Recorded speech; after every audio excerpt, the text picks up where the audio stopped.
All right. Are you ready to go? Yeah, looks good. Okay. Okay. Well, welcome everybody. Sorry for the technical problems. My son next to me is trying to figure out how to get the computer working, so I'm on my cell phone, and it's good to talk to everybody today. So we have lots to talk about. How many people we have on there so far, Paul? Okay, well, we have 17 people with us in WebEx, and we have about 15 on YouTube as well. Oh, good. Well, welcome everybody. So you can see the new wave right now is the stylish masks that you can see in front of you. So it's interesting how we evolved from no mask to just to healthcare providers that we all should have masks at this point in time. What do you think about the mask situation there, Paul? I think it's a smart idea, honestly. And the thing is, a lot of the time with these masks, not all of them are for protecting yourself, but it's also for protecting others around you as well. So I think it's a smart idea, yeah. And the stylish too, so. Yeah, so it's interesting is that, so as you call that webinar that you did, the gold standard is randomized controlled trials. So we don't have any good randomized trials. We just got lots of observations. So you're going to hear lots of different opinions from people, and it'd be interesting for some smart people to design a randomized trial in this area. If you can see on your far right, we can see people with their medication bags. We're trying to have our social distancing. So always remember is that if you don't know what you're taking, how is the rest of the world going to know what you're taking? So please, please, please keep your list with you at all times. When you come to a doctor's office, always bring your medications. So I'm really excited for our talk today is that I eat too much. I'm trying to eat less. And actually, I weighed myself. Did you weigh yourself today, anybody? I did. What's your weight, Paul? 166 pounds. All right, I'm 172. I went for a bike ride this morning, so and there's a couple of times I got under 170 when I was really dehydrated, overworked. But I'm somewhere between 172 to 175 pounds, depending on my hydration status. So I'm still going for that magic 165 pounds. So we'll keep working at this, and let's see what the agenda is. Perfect. Okay. So Zoya's sort of part psychiatrist, part advisor. Remember on Star Trek, what was that advisor? She actually has intuition. She can read people's minds. Zoya reads many people's minds, including my own, and grave insight. I just can't think of the name of that person on Star Trek. Is it anybody know what I'm talking about? She was a counselor. Anyways, well, let's find out where we're going. Let's look at today's agenda.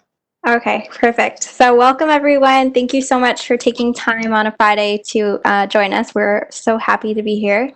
So today, Devanshi and I have put together a couple of tips, kind of navigating COVID and how to smart grocery shop, organizing your fridge. We'll look at meal prepping a little bit, how to do meals within a budget, because now our grocery shopping trips have been reduced as well. We'll also be looking at lower calorie options for snacks and kind of looking at some of the comfort foods that you're craving and how to make a healthier version of that at home. And then we've also prepared a couple of slides on mindfulness, self-care, and exercises you can do at home to stay fit if you're not able to be as active as you were before outside. Excellent. Okay, so the first thing is we just have a video here from Dr. Kernew, actually. I thought it was inspiring to put it at the beginning. You know, many people can accomplish things on their own. To me, this is part of a team. We have so many people working behind the scenes with us. Please join the team. I really enjoy Friday nights. Paul and myself are your hosts. We have our guest speakers, our drop-in people. To me, this is my Friday nights, and we're planning to do this long-term. So please, please, please come join us on Friday nights for a little bit of entertainment, some knowledge transfer, and a little bit of socialization. So there's so much to do. And if you can't make the event, it's recorded. Come back and look at it. Now remember, some of the stuff will be a little bit complicated, such as the diabetes workshop. You have to go back and look at many times. And some of the stuff will be more easy to digest. fruits and vegetables, are easy to digest, and that's sort of the backbone I'm trying to do. So we have some black beans, and most of us have about 40 meals per week. I think I'm a constant grazer and that nighttime eater, so I'm still struggling with my nighttime eating, but I'm able to try to control my weight.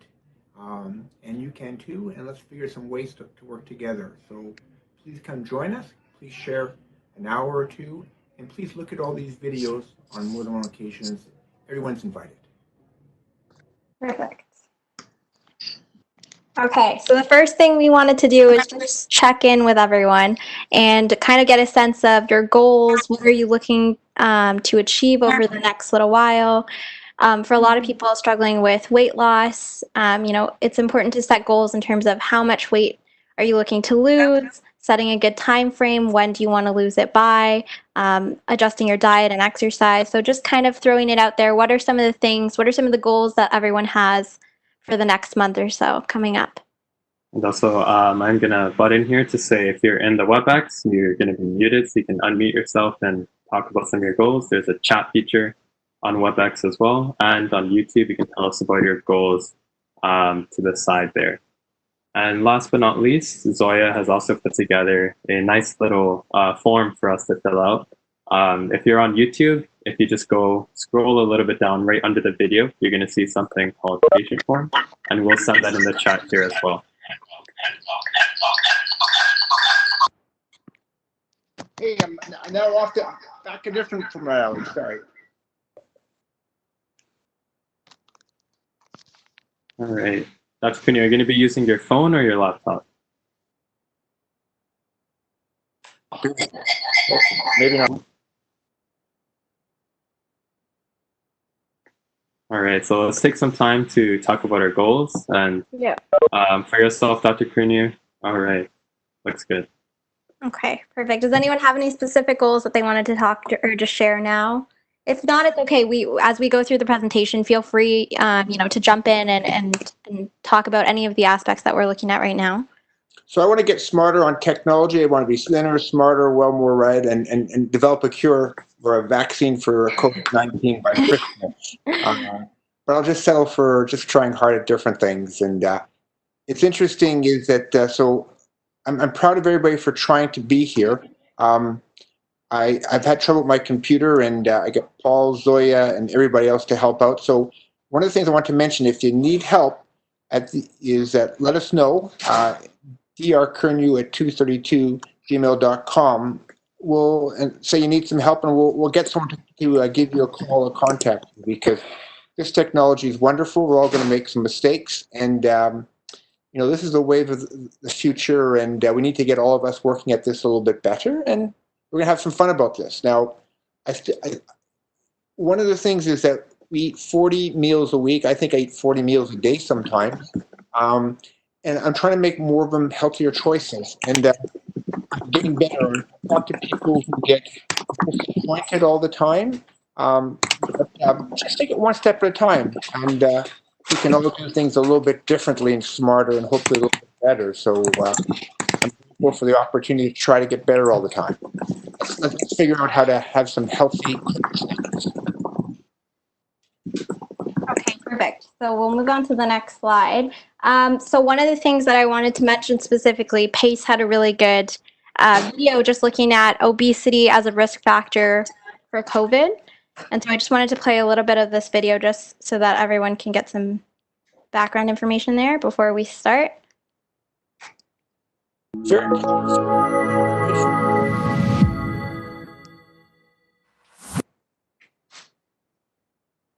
Hello, everybody. My name is Naveed Sattar. I am a professor of metabolic medicine at the University of Glasgow.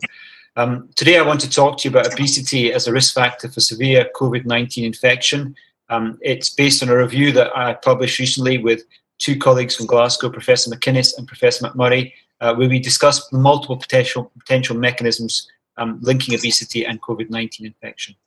On the second slide, you will see that there are many reports now linking obesity to severe SARS-CoV-2. For example, in a French study, they found that the risk for mechanical ventilation with infection was 7-fold higher if the BMI was above 35 compared to a BMI below 25. In a New York study, in those under 60, and compared to those with a BMI less than 30, the risk for critical care was 1.8 times higher.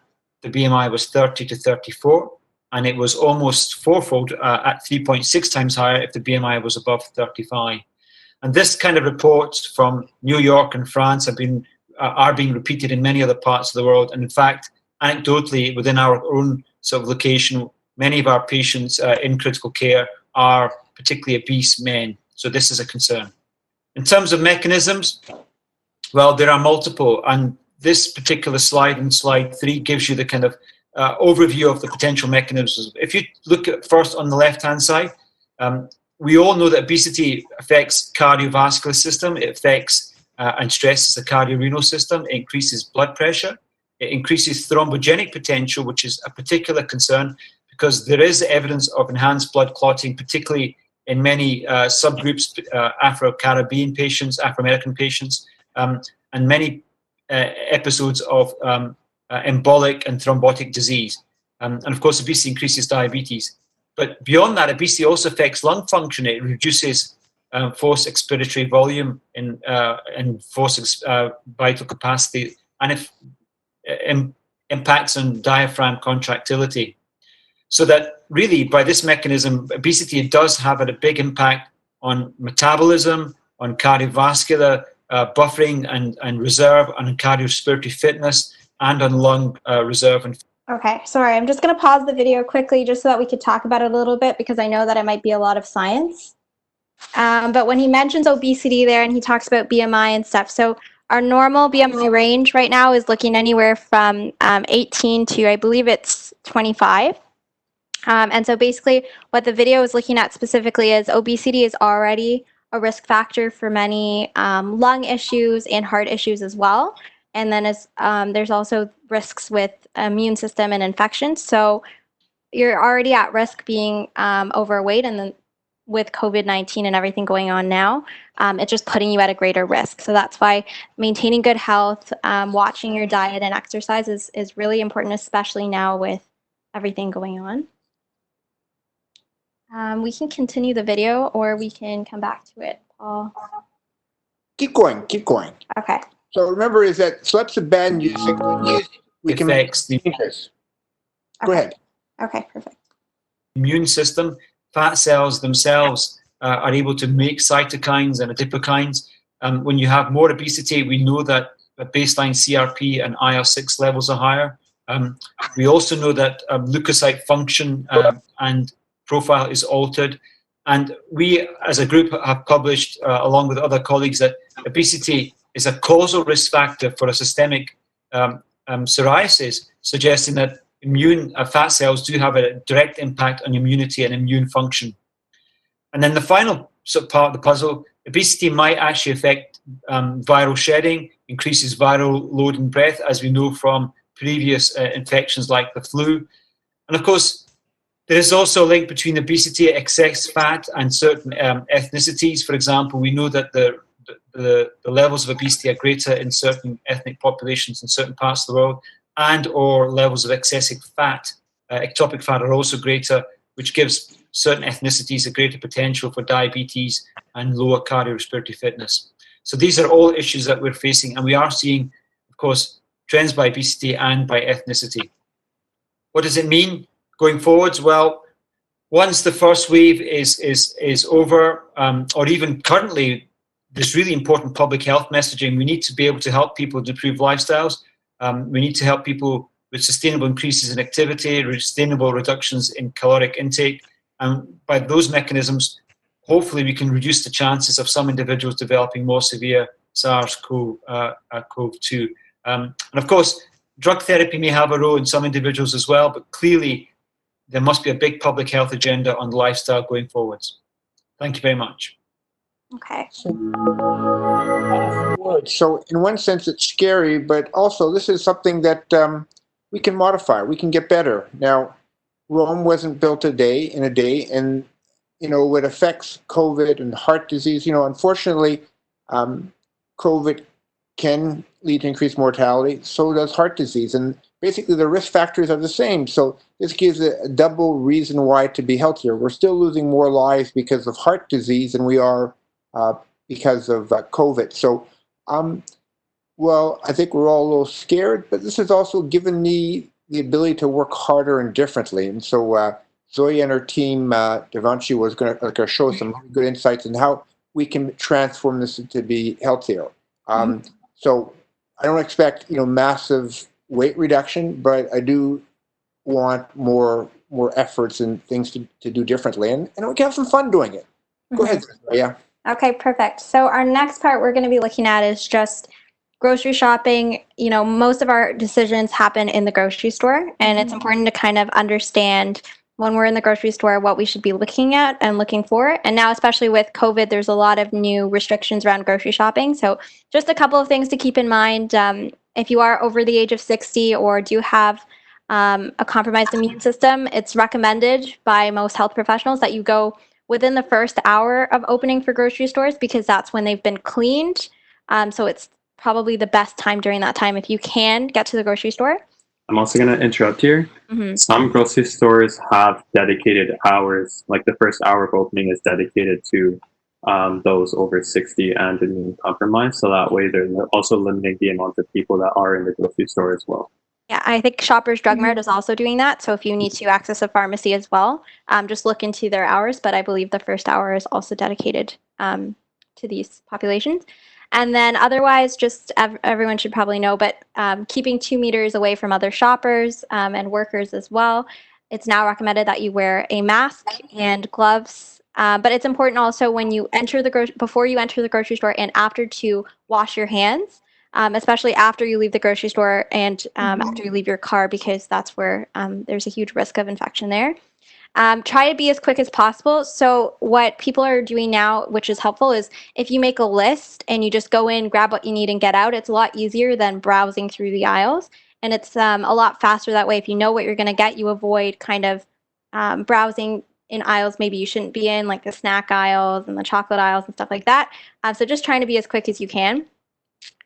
Using hand sanitizer, and then also if you are buying produce, just wash the produce under warm water before you eat it. You don't need to use any harsh chemicals or anything like that, but just make sure that you rinse it thoroughly before you eat it.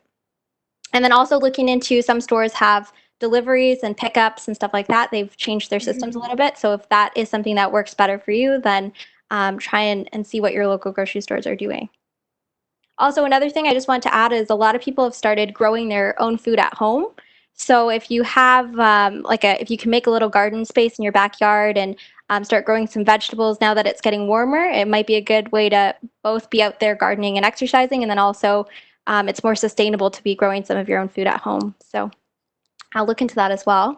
And then I know that for a lot of people, sometimes people don't always have access to the big chain grocery stores, and you might only have a convenience store nearby or a variety store where you can get stuff. And there still are healthier options that are there that you can, if that is something that is your situation, there are healthier options. Some of the things I found that convenience stores have are, they have a lot of nuts and seeds. So if you can get unsalted versions of almonds, peanuts, and cashews, they're good sources of protein, and as long as they're low sodium, it's not a bad idea for a snack. As well, looking into things like hummus, I will have some slides about how to make your own hummus, which is actually a little bit more affordable. But if you have a quick stop and you need to grab something, hummus and vegetables is always a good idea. And then also, if you can get oatmeal, I was looking into steel cut versus regular oats, and I think steel cut has a little bit more fiber in it to keep you full for longer. There isn't too much of a difference in terms of calories, but these are all good ideas. If you are shopping at a convenience store, these are some of the things you can get that are healthy and keep you full.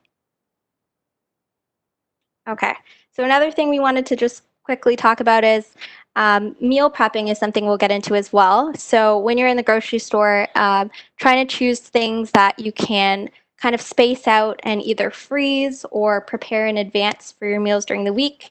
So you're not as tempted to go out and grab fast food. So like we said before, just making sure you're making smart choices at the grocery store, so that way for the rest of the week you have a long-term plan. Okay, so I think Devanshi will get into this part here. Perfect. Hi guys, I'm Devanshi. Thank you guys for joining, like Zoya said. So we're just gonna go over some smart grocery shopping tips and tricks. Everyone's favorite place is to go grocery shopping, and that's probably the most essential place to also combat weight loss.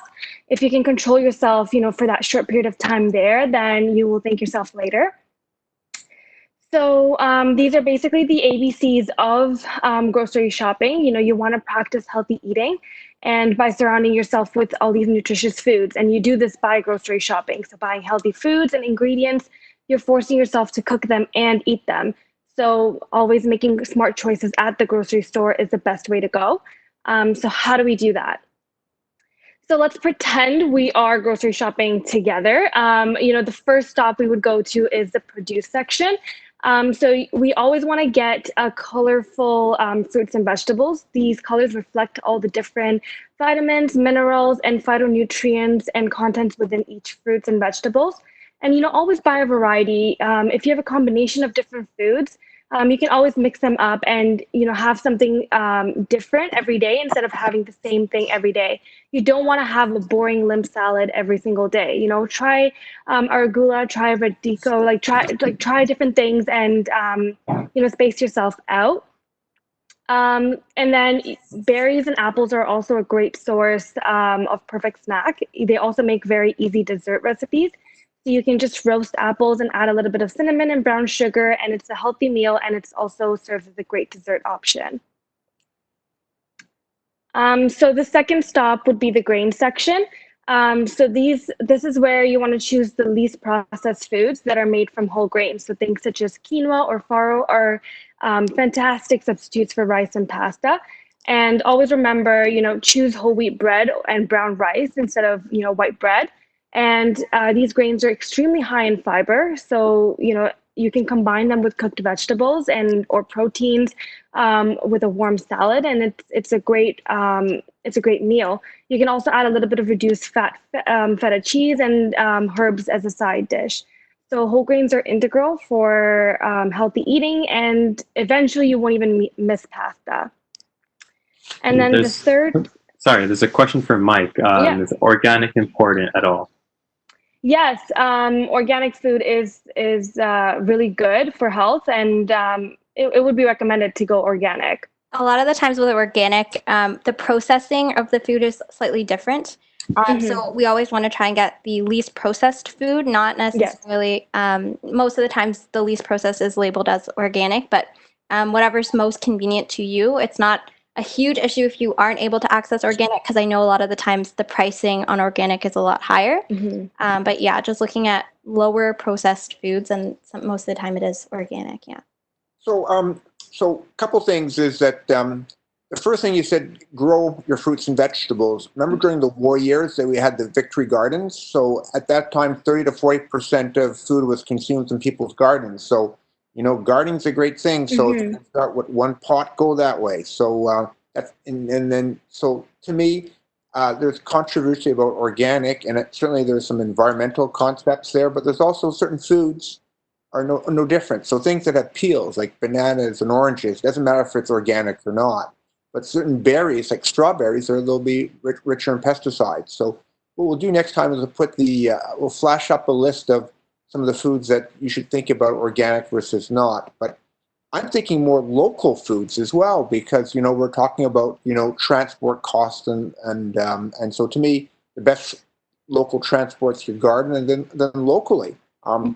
I got this apple, and I'm starting to pay more attention to where it comes from.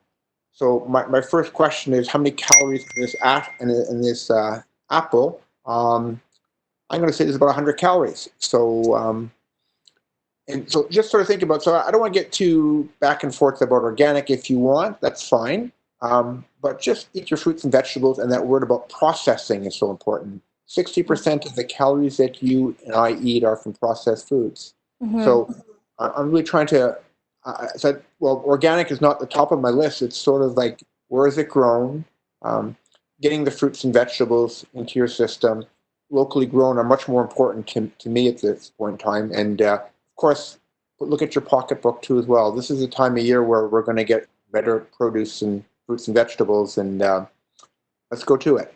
And then supporting your local businesses as well, especially since COVID has made it difficult. So if you can get your produce locally, it's a good idea. Absolutely. Thank you. Okay, so the third stop would be the meat, fish, and alternatives. We always want to go towards ground meat, avoid red meats. These do have chances of raising your blood cholesterol levels because they are highly saturated in fat. So, go for ground chicken and turkey. And ground lean proteins also offer endless opportunities. You want to try to substitute them with legumes or beans. And as part of healthy diet, Health Canada does recommend at least 2 servings of fish every week. So salmon is a great alternative. They are available, they are affordable, they're not too fishy, and they also have a good source of omega-3. And fish and shellfishes are also low in calories and fat, so they could also be used for healthy eating. So my diet, someone was asking how many fruits and vegetables. Half your plate is vegetables. To me, it's the first section. The second section is the grain section, and the third is the best source of meat to me is beans. And so I really encourage you to eat more beans. Can you be healthy on a red meat diet? It's harder, and certainly processed meat is something we want to avoid, such as, bacon to me is cancer on a stick. And I've actually eliminated red meat and white meat from my diet the last couple of years. I have more energy than before. I'm eating a lot more beans, and think about it. Some people recommend red meat once a week or less, no more than 3 times a week. But to be honest with you, is that it's better for your health, it's better for the environment, and it's certainly better for the animals to think about meat consumption. So that's something that I've changed dramatically.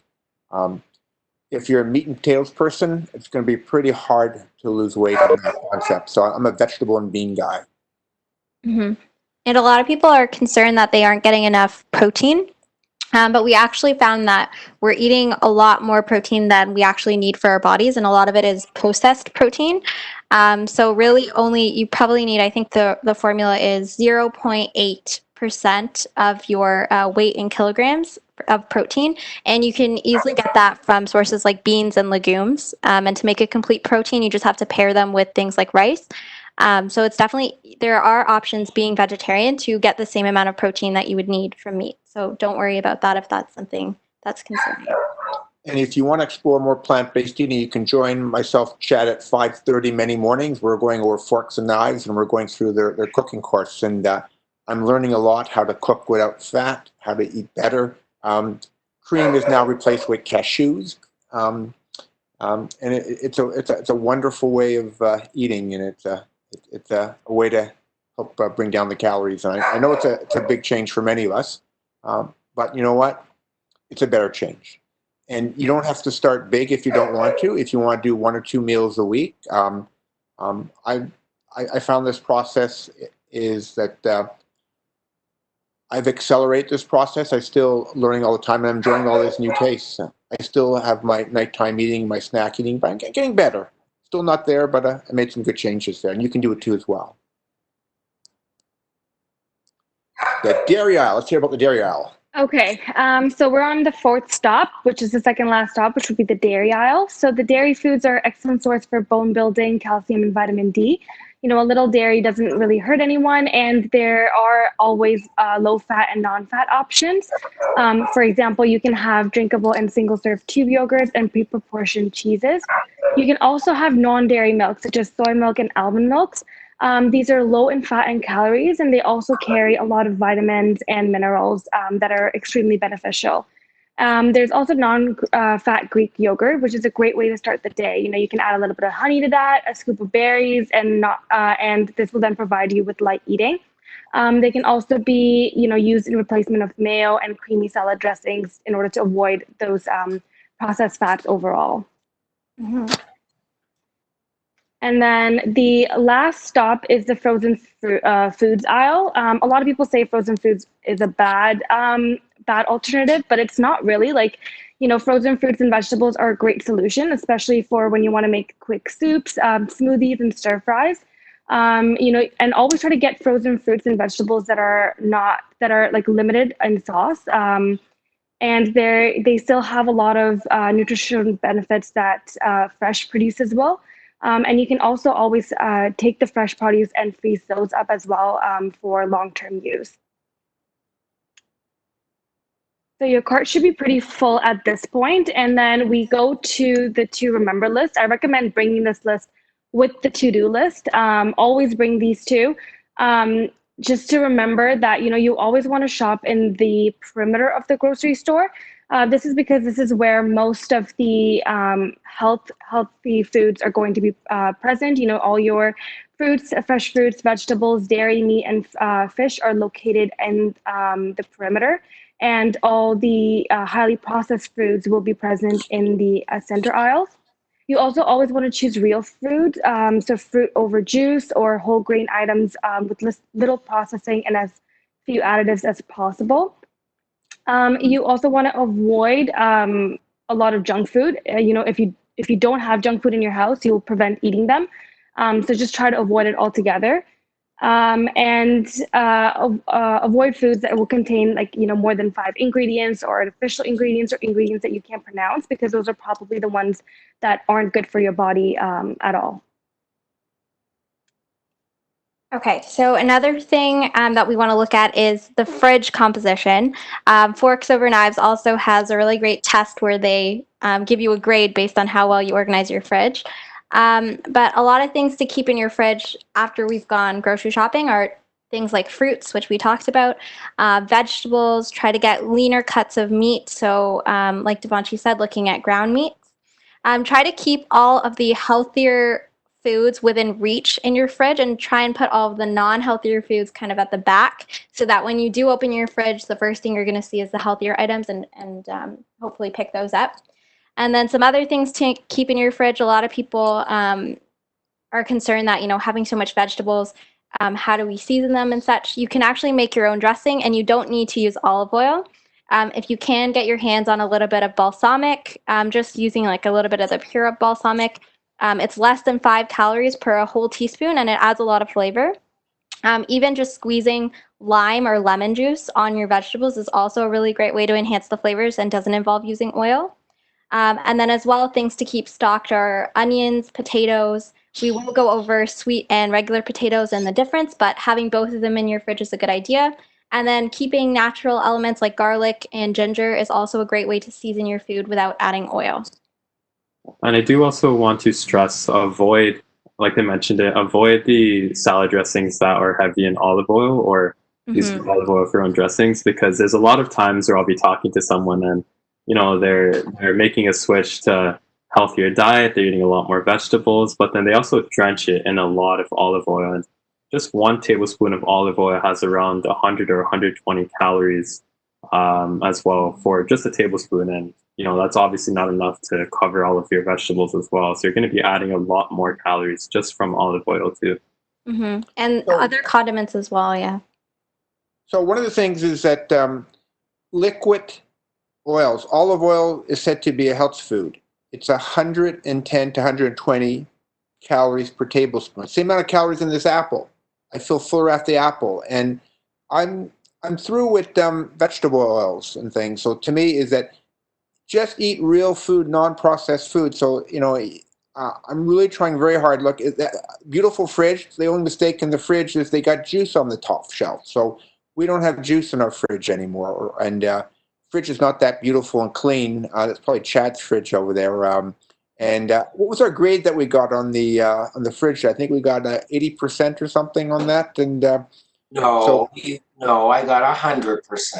Oh, you got 100%. I apologize. Chad gets 100% in everything. Is that we're growing penicillin in our fridge. So take a picture of your fridge and take a look at it. Show it to your friends. Okay, and then the next thing is just keeping your pantry stocked as well. Like Dr. Kearney said, beans are always a good idea to have. And if you can actually just get beans that are not in a can and soak them yourself, that saves you the processing from salt and oils. And then as well, keeping things like lentils, chickpeas, whole grains, quinoa, stuff that you can make yourself at home that will keep you full. And then another tip as well is from the vegetables that you are buying, a lot of the times people will just throw out the scraps, but they can actually be used to make your own vegetable broth. So if you just like take the peels from your onions, any of the scraps from the skins of your vegetables, and you boil them, you can actually make your own vegetable broth, which is a lot better than buying like a chicken stock or like a Campbell's vegetable broth from the grocery store, because those have a lot of salt in them. And you're making use of all of the vegetables that you have, trying to transition to zero waste. So that's also something to keep in mind as well. Okay, so the next thing we're going to be looking at is potatoes. So that's an interesting question. Hey, Zoe, we can't see your wonderful face in there. I'm not sure if you want to put your camera back on or not. One of the things is that what's better, sweet potatoes or regular potatoes? And we've had this debate right now, and Zoe's going to break the tie. So, Paul, what's better? You can't necessarily. Okay, I'm going to start off by saying I would say a potato's better than bread, even though we're not really talking about bread right now. Because firstly, I feel more full off the potatoes, and next stop is I'm gonna opt for the sweet potatoes. They are comparable, and the sweet potatoes do have a little bit more sugar, but the glycemic index of the sweet potatoes is lower, meaning that it spikes your sugar a little bit less as well. But this is a tough debate. So yeah, you want to take over? Okay.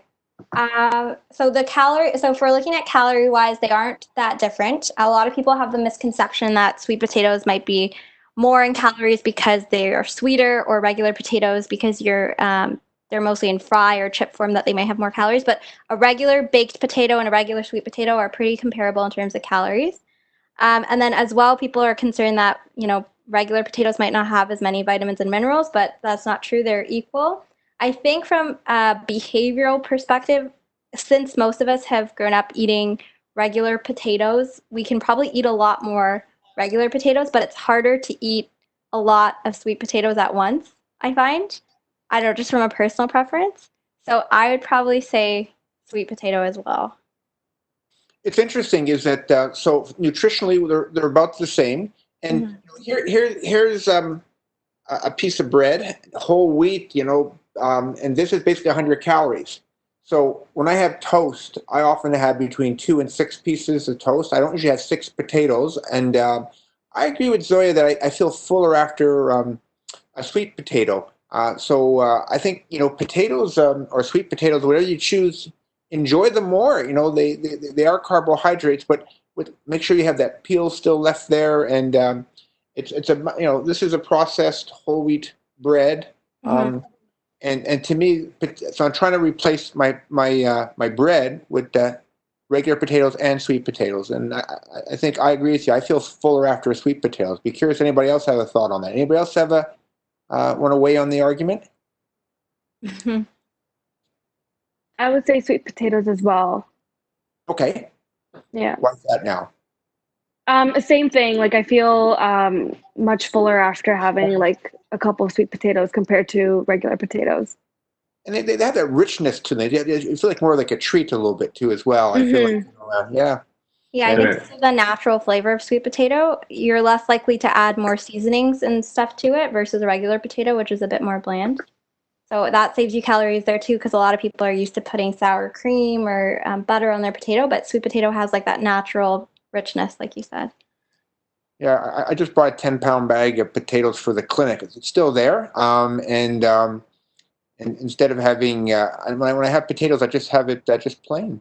And then also, I think if you don't have access to an oven or it's difficult, you can also microwave potatoes just with a little bit of water. And I think you just have to poke a few holes in them, but it's still an option and still the same nutrients. Yeah, so what I do is I just poke a few holes in them, wash them, and just throw them in the microwave in about 4 minutes per potato. Works really well. Okay, so the next thing that I wanted to talk about was hummus, because I did mention that before. It's actually really easy to make your own hummus at home. If you have a food processor, you put everything in there and just blend it together.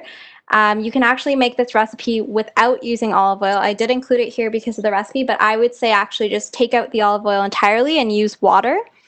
So you can just use chickpeas, a little bit of lemon juice, garlic, whatever seasonings you have in your pantry, you can throw in there to your liking. And then just get rid of the olive oil because hummus, when you do blend it all together, it has almost like a natural binding and richness. You don't need the olive oil. And then just season with pepper to your liking. So it's actually really easy to make. It doesn't cost that much. It's mostly just the chickpeas.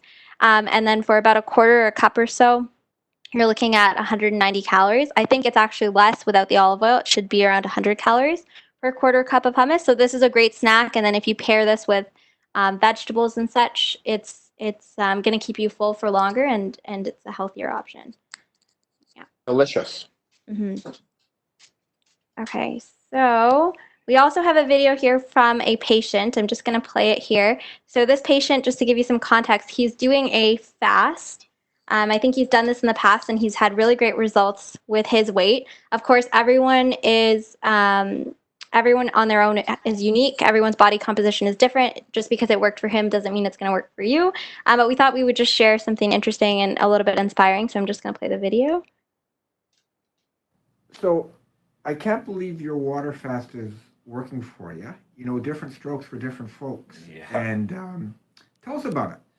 So at this point, I'm at day 75 of fasting in some form. I did a 40-day water fast, and the result was a 80-pound weight loss in that time frame.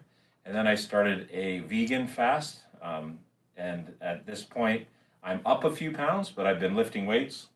Wow. And the inches continue to change. So since my last time I saw you, even after the fast, I've lost 4 inches in my abdomen. When you say a water fast, Mm-hmm. it's just pure water, nothing else. Yeah, just drink water. Yeah. And there's no sugar, there's nothing else. And how do you feel?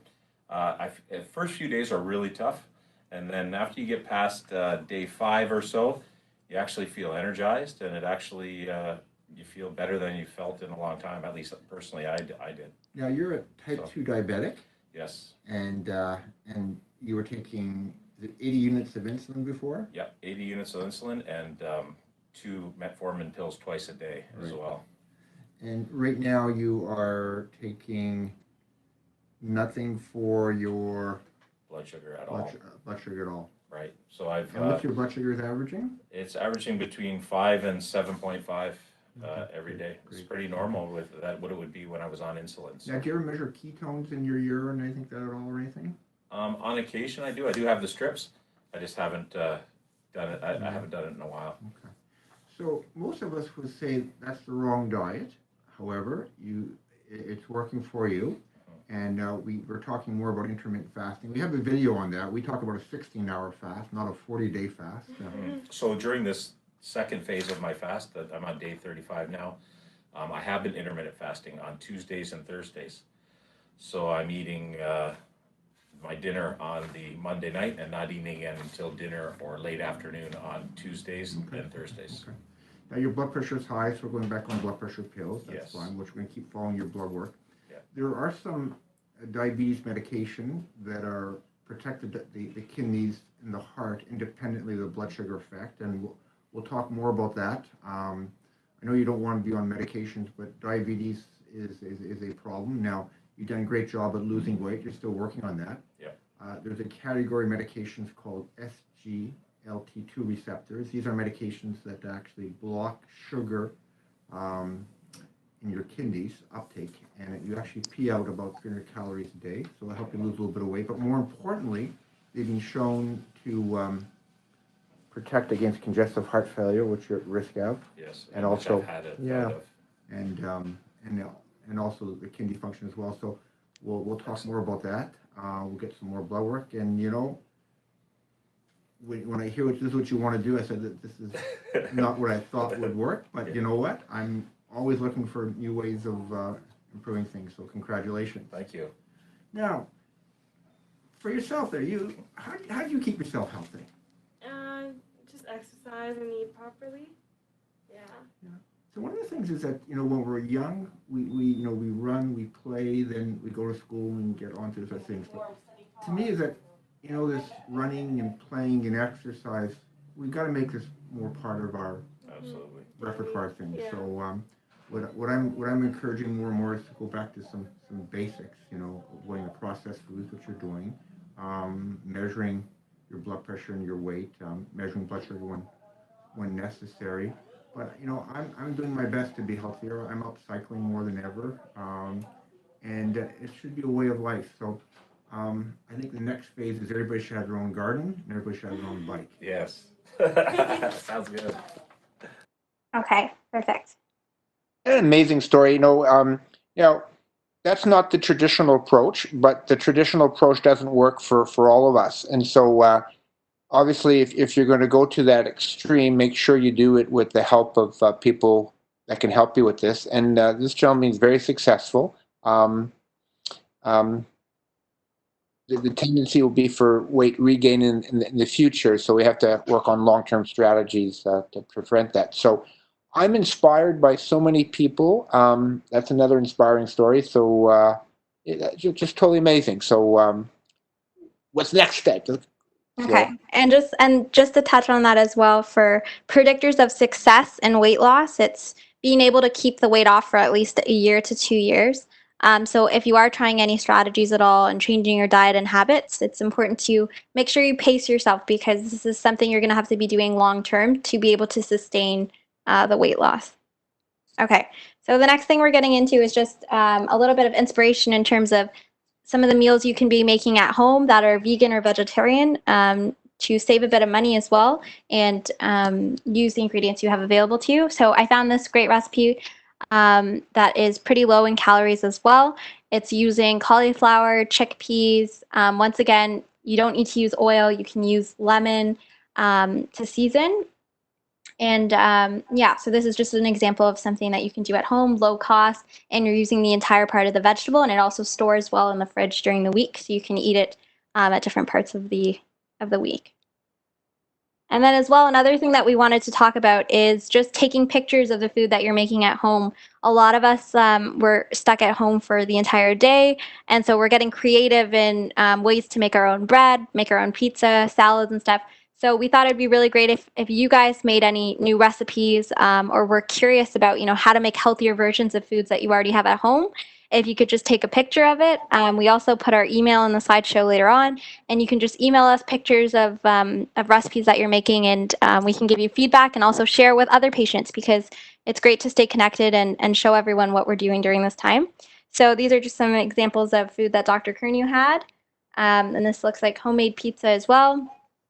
And I think this is a nice salad here. So just it's also nice to see, actually, when you're taking a picture of the food, it makes you more aware of what you have in front of you. Just taking that extra step to take your phone out and take a picture just makes you think a little bit more about the calories and the composition of your food.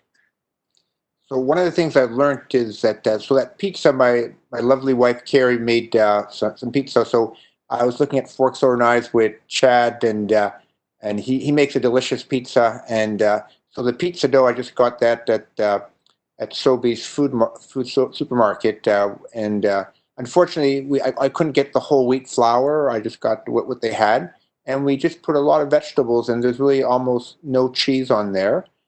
You can see the coffee is black, and in the recipe on it with the on the bottom there, it's just lots of beans. We had tortillas in the office, so right now we're back in the office, and once a week I buy food for everybody who's there, and I love this place's tortillas. So I just put all the different salads and beans in there. It's wonderful. Then there's a lovely dinner my wife made one night. And that's but the problem is afterwards, Paul. I get out the toast here, and I come back from my midnight snack. So I have to. I'm keeping working on it, and so I'm going to try to replace that with the baked potato, air popcorn. And so it's but it's been a change. I think I'm about 15 pounds lighter than I was a year and a half ago, and I'm getting into my COVID fighting weight or my heart disease fighting weight. They're all the same to me, and I'm enjoying the process. Yeah, I can get mad at myself for having 6 pieces of toast one night, but you can rebound the next day and just move forward. So please, just move forward. Try different things, and I'm inspired. Mm-hmm. Next. So what I would recommend is just take some pictures of foods that you're looking at, the foods that you like or the foods that you don't like, and just either share them or look at them. And great, what do we got here now? Okay, so another thing that was on Forks Over Knives and other websites was just testing yourself a little bit and seeing if you can actually go a couple days without eating dairy products or without having meat in your diet. It is really sustainable and affordable as well. So these are just some suggestions in terms of things you can do and be creative without meat or dairy. So for example, this is an entire layout of a meal plan for dinner, breakfast, and lunch. And the total is around 1,200 calories. And so I will be talking more about how many calories you should be eating per day to see results in weight loss. But this is a good starting point here just to kind of see how the calories add up. So there's some other options here as well. So like I said before when I talked about pantry items, really good things to have in your pantry are black beans, quinoa, a little bit of peanut butter is good as well. Just making lots of colorful salad bowls is also really helpful. And the more color you can get from vegetables, the better. It's also really pleasing to look at, so it makes it a little bit more appetizing. Like I mentioned, chickpeas as well, making a curry out of things like chickpeas and cauliflower to substitute for people that are used to having meat in their curry. This is a really great way to get protein as well from the chickpeas without having the extra calories from fattier meats. And then just making no added oil. Remember, no added oil for this. No cooking with oil. You're using real food here. Yeah, and then as well, like I mentioned before, with making your own vegetable broth, you can use that same broth as sort of like a base for most of the foods. So if you are able to just take your scraps, boil them down, and then store that broth in your fridge, you can use it at different points for different meals. So do you make a lot of your own vegetable broth there, Zoya? Yes, I actually did it over the weekend, and I tried, and it actually turned out really good. You can even throw in the skins of your potatoes and stuff as well, because the starch from that helps with the broth to thicken it. And then just using whatever vegetable scraps you have in your home, just boil it all down, strain it, and then the leftover broth, it actually tastes really good. And it works really well for soups as well, which are really handy, especially during this time, because if you're in a rush or you don't want to eat a heavy meal, soups are a really good option and low in calories. So one of our patients taught me was just take all your scraps and your potato skins and everything and just put it in a bag, put it in the freezer.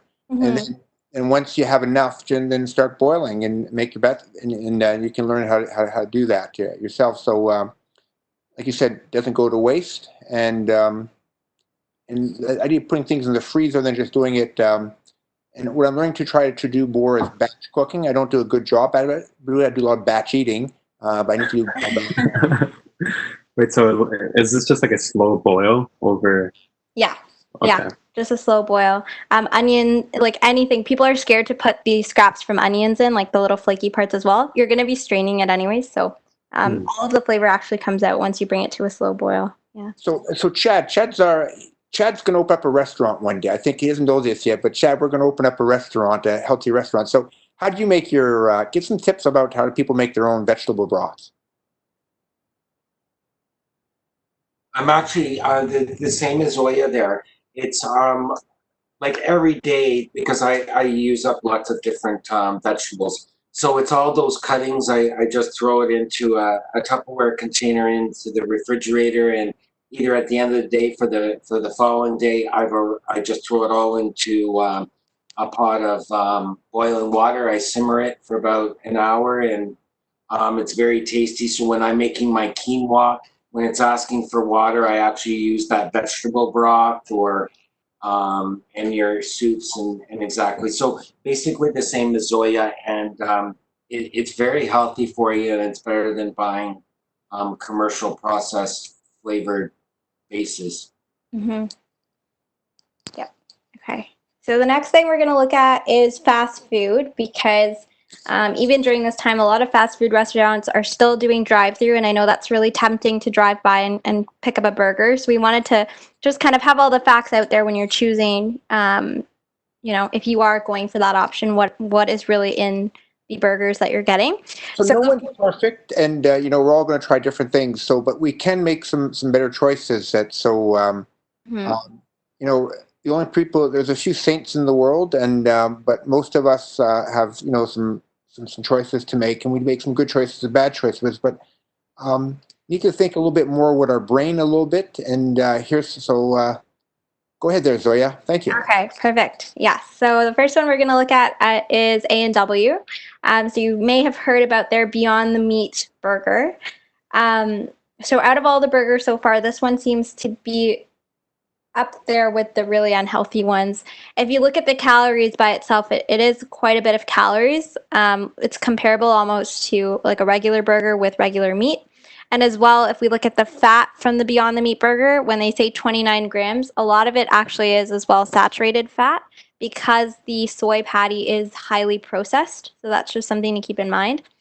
And then as well, one of the major things I looked at for this burger was sodium. It's important to be looking at your salt consumption, especially if you have high blood pressure or other risk factors. And the American Heart Association actually recommends ideally that we stay under 1,500 milligrams of salt. And if you look at this burger already, it's creeping up to almost 1,200 milligrams, and that's pretty much all your day's worth of salt gone in that burger. So it's probably a good idea to stay away from this burger if you can. As well, smarter options that you can do if this is something that you are going for is looking at your condiments as well. If you can get this burger on a whole wheat bun, it's a better option. If you can get rid of things like mayo and chipotle sauce and stick to maybe just mustard and ketchup, those are better options, lower calories. And as well, even if you can and try and get the burger without the bun and try a lettuce bun or cut it up and eat it in your salad, it's also a better option in saving you calories. So from a health perspective, that's the same amount as it having a regular Big Mac or whatever you're going to eat. It's not healthy for you. It's not a health food. It's actually very unhealthy. However, the only thing is it's better for the planet and it's better for the animals. So it is plants, but it's very processed and it's quite an unhealthy choice. Doesn't mean it can't be a treat, but don't fool yourself. You're eating a deluxe hamburger here, made from plants. Yeah. And then another restaurant we looked at was Harvey's. They do have two options on their menu. One of them is just called the veggie burger, and then the other one is called the plant-based burger. When I did my research, I couldn't really find a difference in calories too much. I thought the veggie burger might be a little bit less, but I'm not sure if they've updated their menu. But so this one has 340 calories per burger. So out of all of the veggie burgers so far, this one is the lowest calorie option. And as well, there are ways to make it more low calorie, once again, like taking out the mayo, taking out the sauces and stuff like that. And then if we look at total fat, this one has 10 grams of fat compared to the 29 grams of fat we saw in the A&W burger. So this one is looking a little bit better compared to. So to me, that's one of my treats. Like some people will get like a hamburger, French fry, and a soda. I'm happy with two veggie burgers, and that's half the calories, and I'll have water and the salad. Now I'll steal a couple of French fries from somebody, but it's a joy, it's a treat, and so that's one of my go-to treats is those Harvey's. I like the veggie burgers. And of course, they come in a whole wheat bun if you want it. And I watch what I put on. I just put as many vegetables as you can on it, no sauces. Yeah. Okay, and then another option that we looked at was Tim Hortons, because everyone mostly goes there for their grab-and-go breakfast. So the first one we looked at was sausage, like the sausage breakfast sandwiches, and those tend to be the highest amount of calories because the sausage patty is super processed. So if we look at this one here, it's 500 calories for the sausage breakfast sandwich and then 33 grams of fat. And then also looking at the salt level there, like I mentioned, we should stay around 1,500 or less. And this one already has around 1,100 milligrams of salt. So that's a red flag right there. A better option we found at Tim Hortons was the English muffin egg and cheese breakfast sandwich. So if you are treating yourself to Tim Hortons, we found that this was the most low calorie option and had the least amount of fat in it at 10.6 grams. So this might be a better option to lean towards instead of the sausage one. So what I remember about this is that I think if you had to prioritize, think of calories first. And so 500 calories for the breakfast sausage versus 250 calories for the egg and the cheese. Right now, you get them two for $5, I think, right now. So I take the bacon out and give the bacon to my dog, and I haven't got any this go around, but so it's a nice treat, and it's 250 calories isn't necessarily a bad choice. So, but 500 calories is a lot for one sandwich. Yeah, and then similarly, if we look at bacon as well, you're still up there in the high calorie range at 400 calories for the bacon sandwich. And we know that processed meat like sausage and bacon is a very high class carcinogen. So we want to try and stay away from things like that, which is why I mentioned the egg and cheese one is a better option. And even the Beyond the Meat breakfast sandwich is very comparable to the sausage one that we saw. Calories wise, it's pretty much the same. This one, I found two different ones. They have there's a 500 calorie one, which I listed here, which is they have like a burger almost at Tim Hortons. And then I think for this breakfast sandwich here, it's around 370 calories. But both options are still quite high in calories for the meat that the Beyond Meat that they have in them. So it's something to be mindful of. And then, of course, speaking of Beyond the Meat, they also have a bunch of different options like wraps and such. For example, this wrap here has around 650 calories and almost 1,200 milligrams of sodium as well. And for most of us that are living around 1,300 calories a day for our ideal diet, this is pretty much half of that already in one meal. So that's why we're cautioning against this especially. Okay, so the next section that we have here is looking at liquid calories. It's really easy to get lost in liquid calories because sometimes we don't even know how many calories are in our coffee and such. So Dr. Kearney is just going to speak on this really quickly as well. My number one beverage is now water. As you know, liquid calories don't fill you up. I also enjoy coffee. So I put a little skim milk, or actually I'm very much into almond milk right now because it's only 30 calories per glass, where skim milk is 90 calories in a glass. So I'm trying to always keep track of the calories. Again, most of us eat 40 meals or so a week, and some people want to switch towards more vegetarian. Some of us are meat eaters or fish eaters.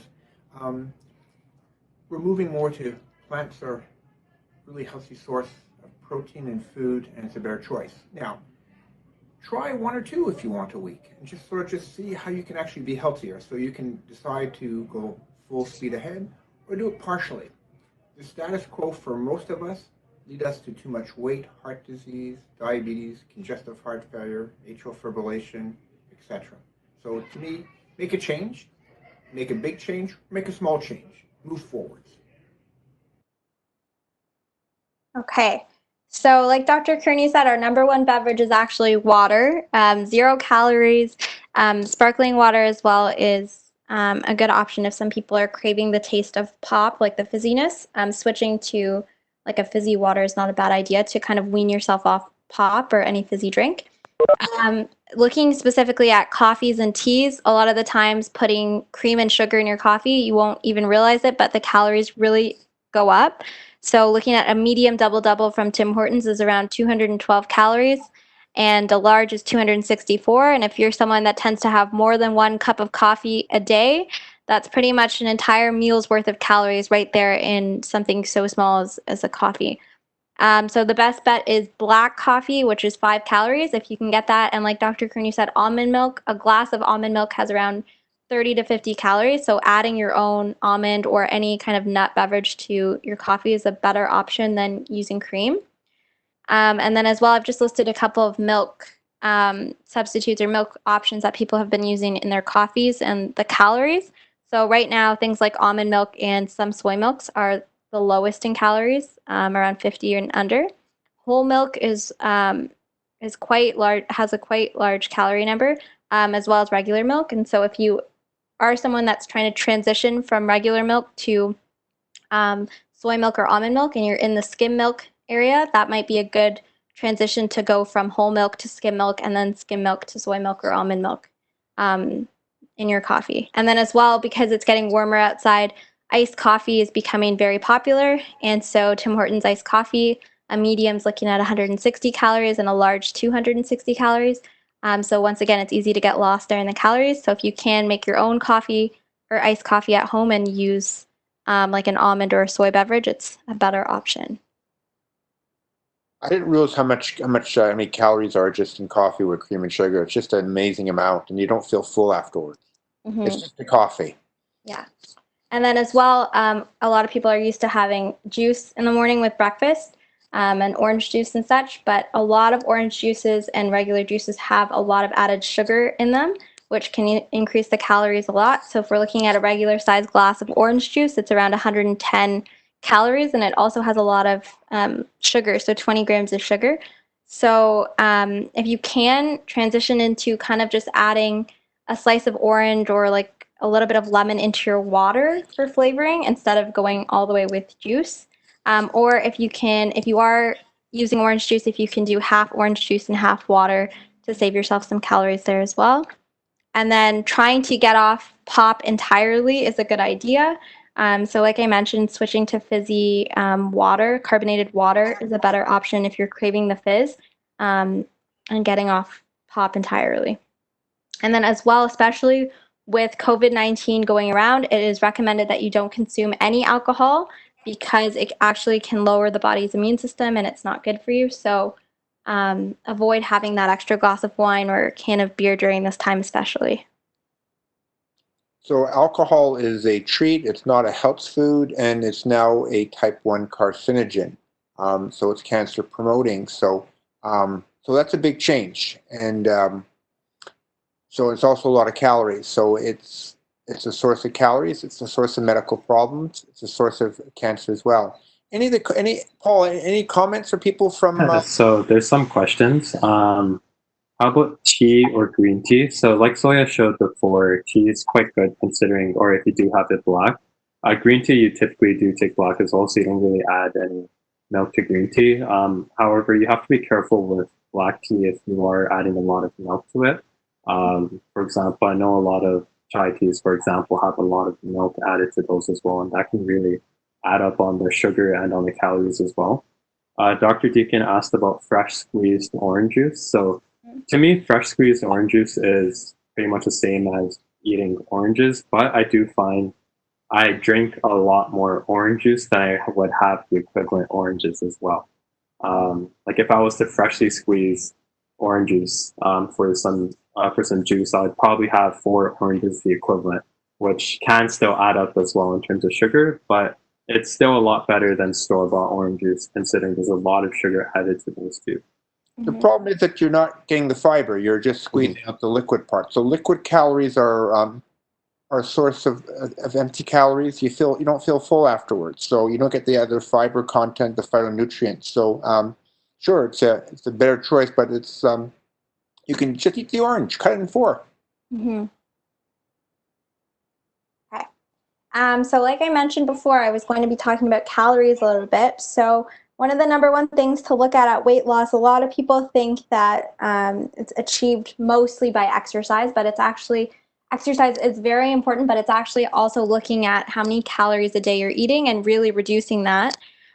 So what we found is that there are 3,500 calories in a pound. So if you look at your daily calorie intake per week, that means you need to be eating around 500 calories less per day to achieve an overall deficit of 1 pound a week. And so for most people, if you look at your diets, cutting down 500 calories a day could be as simple as cutting down a snack, but it can also be as difficult as cutting out an entire meal to make it smarter. So it's really about kind of knowing your body, knowing how much you eat, and knowing how much of that is calories you can live without. So here I just have a couple of there are figures from a scale that we used to have at the clinic. So this is how we were able to find out our basal metabolic rate. And it's really important if you can just take a few minutes of your own time at home to calculate your basal metabolic rate. You can do this on the internet. You just need your weight, your height, and your age, I believe, to calculate this. It's really important to know because that number is how many calories a day you burn doing probably minimal activity, I would say. So as soon as you start eating more calories than that, that's when you start to put on the weight because your body is no longer using those calories and just storing them as fat. So it's something that it's really good to know your BMI and your basal metabolic rate as well. So I think that from the far left is yours, that right, Zoya? Yeah, that's me. And Zoya's basic metabolic rate is just under 1,200 calories per day. Mm-hmm. That's without any exercise. For Yeah. Zoya to live, that's 1,200 calories. And on your right is Paul's. Paul's is about 1,900 calories a day. Mm-hmm. Now, go ahead, yeah. Oh, it's just important to keep in mind that as you lose weight, this number will also change. So you will need less calories as you lose more weight. So whatever you're doing now to lose the weight, as soon as you start seeing results, it's important that you have to adjust as well to sustain that weight loss. So, and what do you think an average basal metabolic rate for a 60-year-old individual would be, Zoya? I'd say probably 1,300 calories or 1,300. So somewhere between 1,000 to about 1,300 calories a day if you just basically burp, watch TV, and walk around your house. You need 1,300 calories to just stay at your same weight. And you mentioned that if you want to lose a pound a week, you have to get down by 500 calories a day. So you're under 1,000 calories per day. Good luck in doing that forever for long term. Some people can do it, but most of us need to form increased activity. And so I think, if I remember correctly, my basic metabolic rate was around 1,800 calories a day. Mm-hmm. But I burn about 3,500 calories a day by being who I am. And therefore, there's more leverage and more room to eat more. Lance Armstrong burns 8,000 calories a day. So you have to sort of think about this. I think it's, calorie restriction is necessary for weight reduction. You said for the long run. I think our first example is a gentleman who basically lost a lot of weight by a water fast. What he needs to do is incorporate a lot of activity so he doesn't have the weight regain in the future. So I think you need calorie restriction to lose weight and activity to keep the weight off, and also improve your sense of well-being and happiness. So that's my take on the literature, because if you actually look at the science of weight reduction, is that without a lot of activity, the chance of meaningful weight reduction without activity at 1 year is less than 10% with calorie restriction alone.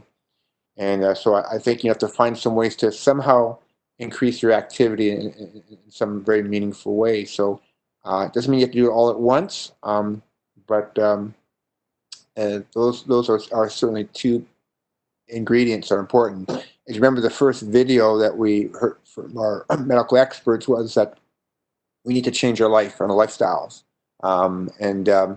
So if everybody had a bike, that would be a great way of getting around, good for the environment. Get a dog, and get a garden, and those are things that will improve your well-being. I know it's not for everybody, but those are wonderful things. And I have to thank Mike. Mike is a guy that got me involved in biking, and I do some crazy biking on the weekend. I don't go very fast. The old ladies pass me, but I'm on my bike for a few hours, and I will do over 100 kilometers this weekend. And I'll talk to some people along the way, and it's very enjoyable. So find what works for you. But those are two important ingredients. Anybody now, Zoya, you're one of those special people that you can eat 1,000 calories a day for the rest of your life and do well, and that's great. You're an exceptional person in a lot of ways, and that's just one example of who you are, and that's wonderful. I'm an exceptional person in the sense I can never stop eating, especially at nighttime. So for me to have toast at nighttime, whatever I'm going to snack, I need to exercise a lot, and that's one of my ways of getting out of things. And so everybody has to find out what works for them and try different things. So wonderful bits of information. Mm-hmm. Okay, and then another thing that Dr. Kearney always mentions is snacking at nighttime. So these are some of the strategies I found that have worked for quite a few people, is shifting your eating window. So we did mention before as well intermittent fasting. And so if you can kind of set your parameters so you have about 8 hours during the day where you are eating and then 16 where you're not, it doesn't have to be, for example, like 8 a.m. to 2 or 3 p.m. in the afternoon. You can adjust this window according to what works for you, but just kind of changing your eating time so that you're not eating at night. And then as well, eating lots of fibrous meals throughout the day so that you feel full and you don't really have a big dinner. And then as well, or at least eating enough during dinner that you don't feel the need to snack afterwards. Distracting yourself and waiting before always drinking a big glass of water helps keep you full. So whenever you get that nighttime craving, just go for water first and then see if it's still there. And then as well, if you can go for a walk or call a friend, especially during this time, it's a little difficult to get in some social activity. But if you can at least go for a walk, it's always a good idea. And then brushing your teeth after dinner so that you're not tempted to eat anything after that. These are just a few strategies. Other people might have more ideas, but yeah. Okay, so another thing we wanted to briefly go over is medications for weight loss, because we understand a lot of people struggle with this and sometimes we're not seeing the results we want to. So a great medication that we've looked at is Ozempic. It's primarily used in diabetes, but they are seeing quite a few successful patients for weight loss. So this is one of the options we have here. And if you don't have diabetes, it doesn't really affect you as much. You can still use it and it won't really alter your blood sugar levels to make them concerning. It's more about helping to keep you full for longer. It also plays with the reward center and the appetite control center in the brain. So that's why Ozempic is having success in helping people keep the weight off. Another product as well that we're looking into is Contrave. We actually also have, we're going to be trying to start a project soon in monitoring people on Contrave to see their success in terms of weight loss, but it's also another drug that combines, it blocks the opioid center in the brain where we're used to getting the reward after eating. So this over time helps reduce cravings. Okay, so the next section we're going to be talking about is mindfulness and self-care, and Devanshi is going to take it from here. Yep. Okay. So mindfulness and self-care, we always want to make time for self-care during self-quarantine. Sorry, is there a next slide? Oh, sorry. It's okay. We should always make time for self-care during self-quarantine. We're all isolated, and self-care is essential for us. So here are just some simple steps that we're going to take. Sorry, the next slide. So here are just simple steps that we're going to take to protect our mental health in addition to physical health. Just remember, you're not alone in this. We're all here to support each other. That's why Dr. Kurnu and Paul both host these webinars every Friday. We want to all stay together and help each other out. So the first step is, making time to unwind. Watching TV and scrolling through social media can be overwhelming, and it keeps you inactive, especially now because everything is related to COVID, and that can have negative effects on our thoughts. So it becomes easy to get lost in the noise of what's going around us. Instead, spend time in projects that make you happy and keep you productive. Pick up a music instrument that you've been wanting to try out, or try knitting, or paint, or cook, or call up a friend, garden, spend some time outside. It's summer now, so the sun's coming out, and it's a great way to de-stress. So just make sure that you're following the social distance guidelines. And then step 2 would be practicing mindfulness. So mindfulness has grown, immense popularity, and even just 5 minutes of meditation each day can help you reset your entire mind and perspective. It gives you positive thoughts, positive attitude. Meditation and breathing exercises can also help slow down your heart rate and clear your mind. And if it's practiced regularly, it can help you buffer effects of stress, which will then help you support your immune system. So a couple of ways of being mindful include breathing exercises, focusing on your inhale and exhale, eating healthy meals, meditating over a positive word. So words including relaxation, ease, or an image that makes you happy. Intentionally connecting with an old friend or taking a bath and noticing warm temperature. There's also a lot of videos online that you can follow meditation along with. And then step 3 is exercising to promote good health.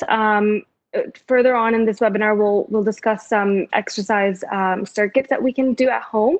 But being stuck inside our house, it's a great time to move around a little bit. There's plenty of free exercise videos that are online now, and you can always track it using MyFitnessPal, which is an app. And always remember to exercise safely and consider low impact forms of exercise.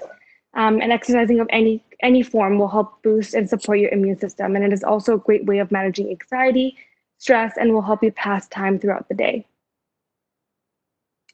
So now we'll just go into a little bit of at-home exercises, so ways to get moving. So the 101s on exercise, first of all, we want to choose an activity where we can work at a moderate intensity level. You want to choose something that you can enjoy, is accessible, and fits your need. It's okay to start off low and then gradually work your way towards it, and choose how long you're going to exercise for. It takes time to build endurance in your heart and muscle. So start with something that you can handle and then eventually add a few minutes to each workout, and you will see a drastic difference. A beginner might start off with about 10 to 15 minutes every day. And you also want to choose how often you'll exercise. So if you're a beginner or not too sure on what you can handle, just start with maybe 3 days or 2 days a week, with rest days in between. And in those rest days, you can do something like painting or gardening to take up the time. And then you can always add more days once you feel ready to do more frequent exercises. So these are just some motivation quotes that we added. When you go to the gym, we see all these motivational quotes. So we thought that, we'll add some here for you to keep going. You can always search some up online as well. There's a lot out there. So yeah. Mm-hmm. Excellent. Okay, so this would be your at-home workout schedule. Obviously, you can modify it, or you can follow this routine as you need, as you see fit. Day 1 would obviously consist of cardio, and then day 2 would be a little bit of rest. Day 3 would be upper body training and core. Day 4 is again rest, and then day 5 is lower body training. Day 6 is rest, and then day 7 would be more of mindfulness and self-care. Okay, so this would be your at-home cardio circuit. You can follow this along. Obviously, you don't need to, you can modify it depending on your needs. You can do more reps, you can do less reps, you can intensify by adding more weights or resistance band. So it's totally up to you. These are just some suggestions that I've provided here. And then there, recorded too as well, so you can go back and stop and look at these things. So so it's just I find I have to look at these things 5 times sometimes. So beautiful, thank you. Mm-hmm. Also, we find that exercise works better if you can do it with a buddy. Social distancing is making that harder, but if you can FaceTime your friend or your family member and try working out or doing some exercises with them, it might be a good idea. Yep. Okay. And if you don't want to follow, sorry, can you go back one slide? Yes. Awesome. So if you don't want to follow the cardio circuit, you can, take a walk for 30 minutes, ride a bike. You can even search up some low intensity aerobics and dance or Zumba classes. There's a lot that is offered on YouTube. I've just provided some links there. And you can also do a low intensity kickboxing YouTube class. A lot of gyms are also offering online classes that you can pick up. And then this would just be day 3. So day 2 would be a rest day. And then day 3 would be just upper body and core circuit. Again, you can intensify it. You can de-intensify it according to your needs. And then day 5 would be the lower body circuit. Same thing, add weights and use resistance bands to increase or decrease your weight. And then day 7 is going to be the mindfulness and self-care circuit. So, you can do a minute of meditation. Make sure you're somewhere quiet and comfortable. Close your eyes, imagine a bright blue sky. Focus on breathing, breathe in and out. You can also do 10 to 15 minutes of yoga stretches. These can be followed along on YouTube. So these are just some links that are provided here. A lot of the times as well, these exercises can seem a bit intimidating. So for people who aren't as used to maybe doing like a high intensity workout, some good ideas are using resistance bands because you can use them while sitting down. So if you have resistance bands on you, you can also get them from any kind of sports store. Walmart even has them as well. They're really convenient to do like exercises sitting down. They also help build muscle, but they're you can kind of gradually ease into it versus cardio if you're not really big on that. Okay, and then our last section here is just resources. So a lot of the times I encourage patients to either like keep a diary with them or write down how many calories are in the meals that they're eating. Even just looking up the foods that you're eating to see the composition of them is really helpful because then you'll know kind of what you're putting in your body. For some of us that don't really want to write things down, there's also tracking apps. So MyFitnessPal does a really good job of incorporating how much exercise you do during the day and as well how much you eat, and then giving you a net total of how many calories you've actually burned throughout the day. So this is a good app to have on you if you are a techie. And I do also want to say, for those who perhaps aren't the most tech savvy, Sonia is working on a video teaching us how to use applications like MyFitnessPal and whatnot on your phone. So how to download them, how to install them, and how to use them. We'll be uploading that sometime soon on our YouTube channel too. Actually, just a thing about technology. You can see I had trouble getting myself on the internet tonight. I had my young son, who's 19, who's an engineer. I have Paul and other people trying to help me get on there. So what made me go back on the computer, I just restarted the computer and then it worked. So there you go. So rebooting is my go-to technology. But you need a lot of help. And Sonia has done so far really too good at technology. One of the simplest things for people who don't use email, how to set up a Gmail account and all the features of that. And I found that was quite interesting. Number two was how to use things like WebEx, how to use Zoom and other modalities. And man, that was great. I still have to go back, and I've already listened to it 2 or 3 times, and I have to go back another 2 or 3 times. And we have Twitter, Facebook. I don't know how to use them well, and so there's just wonderful things. And when in doubt, just reboot. Number one. Number two, just ask a young person and just play. You can't really break the computer. And just please try these sort of things. They're kind of fun. It keeps your brain going and helps prevent Alzheimer's disease. They say learning new skills is one of the best things to do. How to prevent Alzheimer's. And who's that guy? Oh, yeah, it's Paul there. Yeah, so I get more forgetful as I get older. But, it's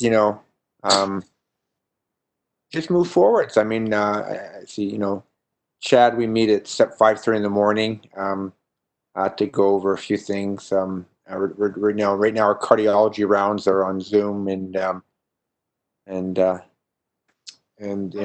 this WebEx I never would have thought would work, and really enjoying these things. And we all have a few apps and things, and I keep forgetting about them. And Trish, my office manager, said, "Well, it's in your wallet." What do you mean my wallet?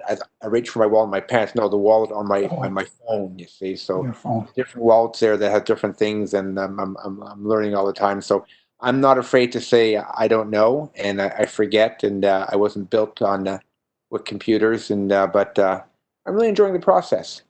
So that's one of the apps we have, and then as well, if you are a Fitbit person.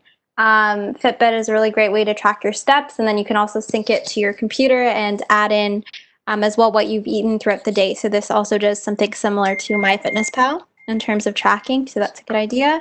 And then there's a bunch of different apps if you just type in like calorie counting apps and such. My Plate also does the same thing. It doesn't really focus on exercise as much, but this one will also have the options for you to search for your food and then find out how many calories and nutrition is in there. And then as well, I had one patient mention that Lose It was a really great app for them and worked.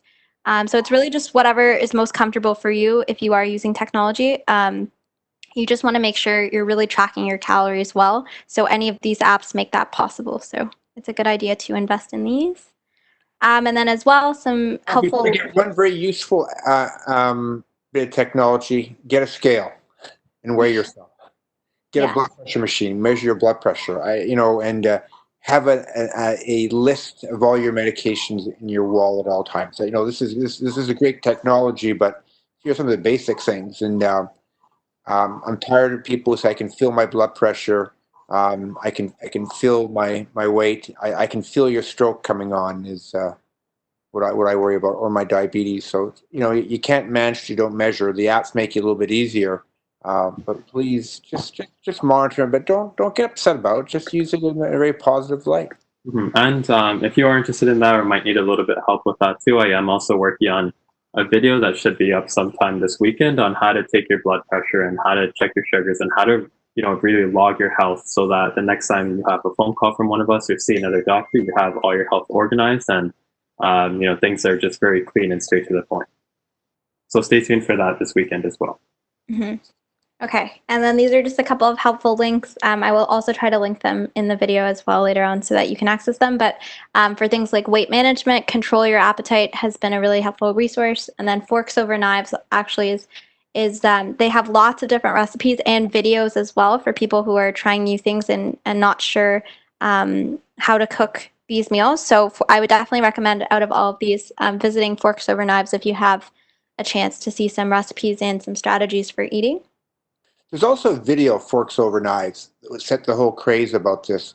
To me, it's one of those must look at videos. I know it's on Netflix. Is it on YouTube anymore, or is it? Or I'm not quite sure where you can find it. But man, it's a very interesting perspective. So I encourage everybody at some point in time to look at that movie, and it's very inspiring. Okay, so we also made a form for everyone to fill out. I mean, it would be great if you could fill it out now, but of course, if you don't have time, you can do it later on. And what we really just wanted to include in the form is get a sense of what are some of the things that you're having trouble with right now, and how can we help you in that area and improve. So, for example, things like comfort foods and stuff, what are things that you're having a hard time giving up? And then maybe we can suggest some healthy recipes to adjust those recipes and make them healthier for you. So this is the link for the form. It's a shortened URL. So if you just type in tinyurl.com/metabolic form, the form will come up. But Paul has also linked it. Wait a second. So I see this over here. So I go to my computer. Where do I go? I go to Google. Do I go to Chrome? What do I do? It'll come up.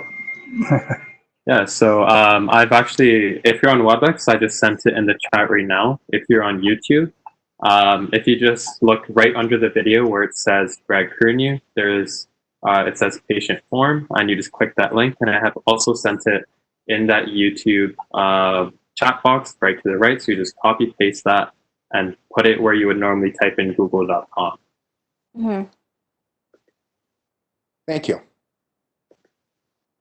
Okay.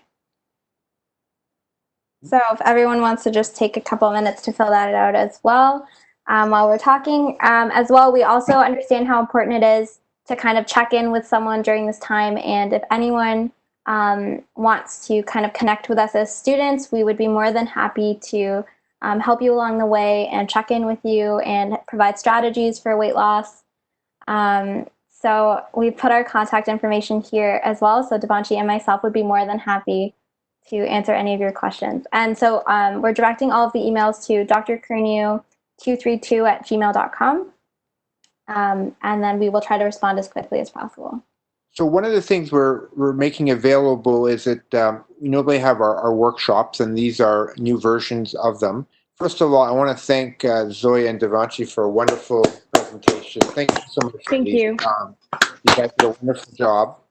You're all inspiring, and we're going to try to get healthier than you guys, and we're going to keep working at it. But what's also important is that, as we start to say, is that some people can do it alone. Some people can go on a 40-day water fast. Some people can live off 1,000 calories a day for the rest of their lives. Most of us are struggling, and we struggle together, make some changes. So some people make big changes very quickly, and some people make slow changes gradually. But the important thing is to move forwards. this is not a race, it's a marathon, and the marathon is a long distance event. There'll be ups and downs of all this, and this is definitely something I learned a lot of points. I'm going to walk away from here and saying is that I'm going to keep weighing myself. I weigh myself most days at this stage. Am I being fanatic about that? My wife thinks I am. I'm using it not to get on my case, but just to weigh monitor my progress. I still measure my blood pressure 3 times a week. I think it's really important to keep an updated list of what you're taking in your wallet. Is if you get sick or you just need to have that, make sure that's well. And I love taking pictures of things. I have this iPhone. I'm taking pictures now of different. If I'm interested in an interesting book, or I'm at a talk, or now I'm collecting masks at this point in time. And one of the things right now is that in clinic is the clinic has changed, so I'm taking pictures of different parts of the clinic to just to form a scrapbook of the future. I feel very optimistic that when no one wants to live through COVID-19, it's made me closer to lots of people. It made me refocus my work in a different way. But you know what? I've learned so much more about technology. I still have a long ways to go. And I want to thank again Paul for always coming on, and everybody for coming out. But a special thanks to Zoya and Devanshi tonight for fantastic overview and presentation, words of inspiration. Let's open up to some questions. Any comments from people? Does anybody have any thoughts about that? Chad. Chad is a gentleman that has become a real good chef, and he gave me some great pointers. And do you have any thoughts about this at all? Anybody, or Dr. Deacon, or just anybody in general? And any comments or any questions out there, Paul? Okay. So there's a comment from Elaine saying, it can be, especially in difficult times, it's nice to be provided with information on health and wellness. So again, I'd like to thank Devanshi and Zoya for that. It can be something very hard, and it can be easy to feel like you might be stuck alone and taking care of your health. But we're just here to reiterate that we are here to support you as well. Any other questions, comments, or concerns at all? That email address. It's interesting is that we're now switching to emails, and that Gmail to drcurrent232.com is one sent information. We keep a track of that, and we'll work at that. People who send in the forums, we're gonna draw for a book this week, and we'll base it based on we think some of the responses there. So thank you all for participating, and we'll say goodnight. And are we still recording, Paul? Yep, I can wrap it up now. So I want to say well done, guys. thank you so much. Any questions for anybody? Thank you, John. Any questions from anybody at all, or comments? Yeah, what's your thoughts, John? How did you? What was your weight loss journey? How much did you used to weigh? It was 220. At the moment, I'm between 164 and 165. When I first came to see you, I was 190. And what I found is I don't have to control the quantity of the food I eat as long as I'm eating vegetables. It's funny. I fill up. When I've had enough, I stop, and the weight just falls. I don't have to worry about it or think about it. It just goes down. And I'm what I would say is when I had my surgery in 1986, the doctor, I weighed 210. I had heart surgery, bypass in 1986, and the heart surgeon said, I want you to get your weight down to 155. And I was then 210, and I'm thinking 155 is almost a quarter of my weight. I said, there's no way I'm going to be able to do that. Well, I'm 164 something today, so I'm pretty close. And I've got a little wager going on with somebody that's in the room, and I'm going to try to get to 155. Yeah, that's me. Get to 165. So we're having a wager who can get to our target weight first, and so it's always fun to have some events here. I want to thank everybody again. Is that next week I think we're going to be talking about cardiovascular testing. We have some from the Metabolic Club. We're going to have some talks on cholesterol, triglycerides. We have so many things to talk about. But basically, we've all made some good progress, and the first step is just showing up to practice and enjoying the practice, enjoying the journey, and trying different things. And I'm learning every day, and science is changing every day. And thank you all for attending. Paul, you get the last word. All right. So again, a huge round of applause for our speakers, Zoya and Devanshi. Taking time out of their day to help us connect and provide a little bit more information. Definitely, it can be difficult to stay healthy, especially when we're all trapped in our houses. So I really appreciate a lot of the tips that they gave us, like, be cognizant and careful in the grocery store so that you can take that home with you. And I am looking forward to seeing you all next week. Like Dr. Cooney said, we are going to talk about cardiac testing. So a lot of us, patients might go in for stress tests or echocardiograms and not really understand what they're for and what we look for. So it's just to help patients be on the same page as us, because we're looking after your health, but it's also important for you to know about your health too. So join us next time, and we will see you then. Thank you. Have a good weekend. Some of us are going to stay on and just chat a little bit. Those